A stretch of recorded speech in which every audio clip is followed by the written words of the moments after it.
Child యొక్క బిహేవియర్ని మనం బాగా అర్థం చేసుకోవాలి.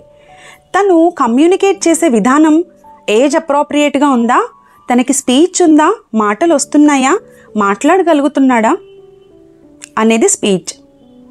సోషల్ ఇంటరాక్షన్, తను ఒక్కడే ఉండాలనుకుంటున్నాడా, లేదు మనందరితో తోటి పిల్లలతో కలిసి ఆడుకోవాలనుకుంటున్నాడా లేదా అనేది కూడా 3 సంవత్సరాల ఏజ్ లోపలే మనం గుర్తించవచ్చు. అలానే కొన్ని సెన్సరీ ఇష్యూస్, ఆటిజం పిల్లల్లో ఖచ్చితంగా సెన్సరీ ఇష్యూస్ అనేవి కనిపిస్తూ ఉంటాయి.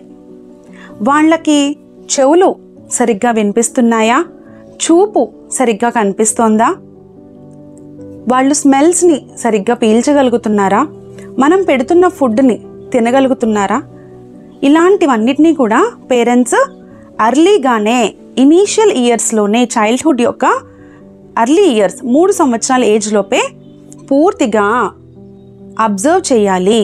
దాన్నే ఎర్లీ ఇంటర్వెన్షన్ అంటాము.